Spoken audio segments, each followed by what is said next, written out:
नमस्कार बच्चों। आज हम लोग अरस्तु के नागरिकता संबंधी विचारों की जानकारी प्राप्त करेंगे। अरस्तु ने अपनी पुस्तक पॉलिटिक्स के तीसरे अध्याय में अपने नागरिकता संबंधी विचारों का प्रतिपादन किया है। नागरिकता को परिभाषित करने से पहले अरस्तु ने अपने समय में प्रचलित नागरिकता की अवधारणाओं की आलोचना की है और आलोचना करते हुए ये प्रश्न उठाया है कि नागरिक कौन नहीं है। अरस्तु बताता है कि केवल किसी राज्य में निवास करने से कोई व्यक्ति नागरिक नहीं हो सकता, क्योंकि विदेशी और दास भी राज्य में रहते हैं। दूसरा, अभियोग चलाने का अधिकार भी नागरिकता प्रदान नहीं करता, क्योंकि यह अधिकार विदेशियों को भी संधि के द्वारा प्राप्त हो सकता है। तीसरा, जिनकी नागरिकता छीनी गई है या जिन्हें देश निकाला मिल चुका है वे भी नागरिक नहीं हो सकते।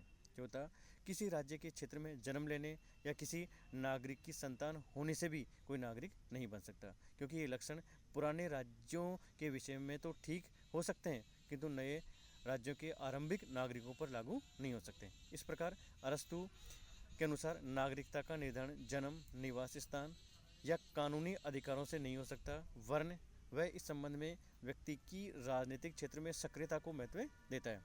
अरस्तु नागरिकता को परिभाषित करते हुए ये कहता है कि वह व्यक्ति नागरिक है जो स्थायी रूप से राज्य के न्याय प्रशासन तथा शासन प्राधिकार में सहभागी हो।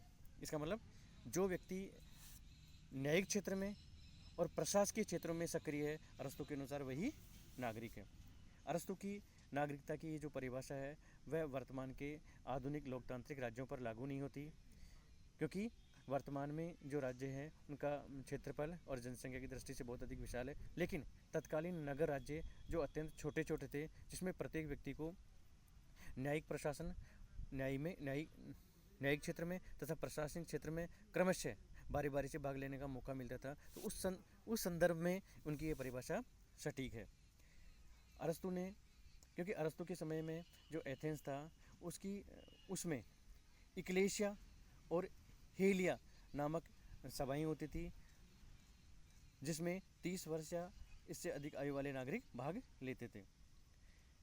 अरस्तु ने नागरिकता को परिभाषित करने के पश्चात नागरिकता के जो आवश्यक गुण हैं उसका निर्धारण किया है, और आवश्यक गुणों का निर्धारण करते हुए अरस्तु ने स्पष्ट रूप से कहा है कि जिस व्यक्ति के पास अवकाश है और जिस व्यक्ति के पास संपत्ति है वही नागरिक हो सकते हैं।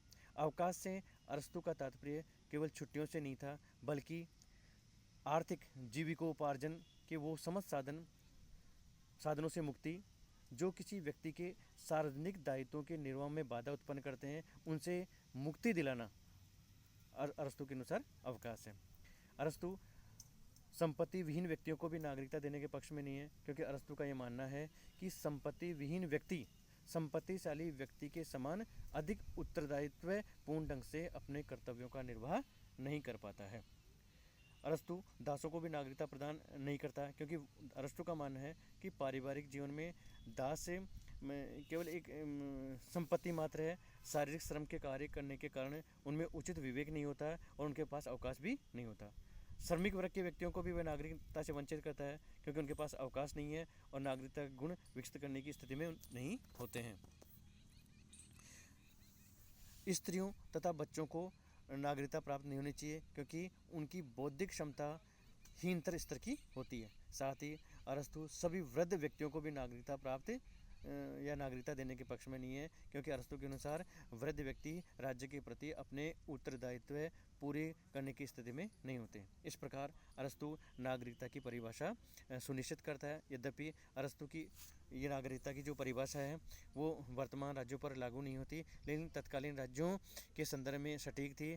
वर्तमान में या हम यूँ कहें कि आधुनिक जो राजनीतिक विज्ञान है उसमें नागरिकता की परिभाषा को निर्धारण करने में उनकी ये नागरिकता की जो संबंधी जो विचार है वो पथ प्रदर्शन का कार्य करते हैं।